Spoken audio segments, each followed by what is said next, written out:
أو كالذي مر على قرية وهي خاوية على عروشها قال أنى يحيي هذه الله بعد موتها فأماته الله 100 عام ثم بعثه قال كم لبثت قال لبثت يوما أو بعض يوم قال بل لبثت 100 عام فانظر إلى طعامك وشرابك لم يتسنه وانظر إلى حمارك ولنجعلك آية للناس وانظر إلى العظام كيف ننشزها ثم نكسوها لحما فلما تبين له قال أعلم أن الله على كل شيء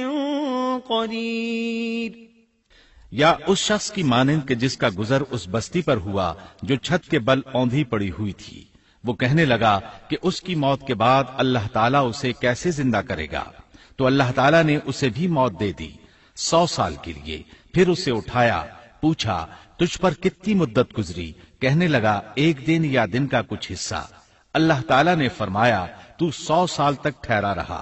پھر اب تو اپنے کھانے پینے کو دیکھ کہ یہ بالکل خراب نہیں ہوا، اور اپنے گدھے کو بھی دیکھ، ہم تجھے لوگوں کے لیے ایک نشانی بنا رہے ہیں۔ تو دیکھ کہ ہم ہڈیوں کو کس طرح جوڑتے ہیں، پھر ان پر گوشت چڑھاتے ہیں۔ جب یہ سب ظاہر ہو چکا تو کہنے لگا میں جانتا ہوں اللہ تعالیٰ ہر چیز پر قادر ہے۔ اللہ تعالیٰ نے نیند کی حالت میں عزیر علیہ السلام کی روح قبض کی تھی، اس لیے انہوں نے جواب دیتے وقت سمجھا کہ شاید وہ سو رہے ہیں۔ انہیں یہ احساس بھی نہ ہوا کہ میں تو اتنا عرصہ مردہ رہا ہوں۔ جب وہ سوئے تھے تو صبح کا وقت تھا، جب دوبارہ زندگی ملی تو عصر کے وقت آنکھ کھلی۔ اسی لیے اللہ تعالیٰ کے سوال کے جواب میں انہوں نے کہا میں 1 دن یا دن کا کچھ حصہ سویا رہا ہوں گا۔ اللہ تعالیٰ نے فرمایا اپنے کھانے اور گدھے کو دیکھو، کھانا بہت جلد خراب ہو جاتا ہے، لیکن 100 سال گزرنے پر بھی کھانا بالکل تازہ تھا، جبکہ آپ کے گدھے کی ہڈیاں بکھری پڑی تھیں۔ اچانک ان کے سامنے دیکھتے ہی دیکھتے ہڈیاں حرکت کرنے لگیں، پھر جڑنے لگیں۔ گدھے کا ڈھانچہ تیار ہو گیا تو اس پر گوشت چڑھنے لگا۔ اس طرح گدھا زندہ ہو گیا اور آواز دینے لگا۔ یہ دیکھ کر عزیر علیہ السلام پکار اٹھے، واقعی میرا پروردگار ہر چیز پر قادر ہے۔ ان کی اس عارضی موت کے دوران وہ بستی آباد ہو چکی تھی۔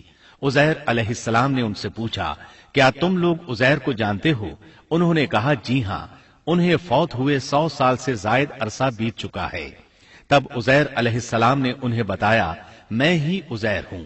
انہیں یقین نہ آیا۔ وہ ایک بڑھیا کو لے آئے، اس کی عمر 120 سال تھی۔ انہوں نے اس سے عزیر علیہ السلام کے بارے میں پوچھا۔ اس نے عزیر علیہ السلام کی 10 نشانیاں بیان کی۔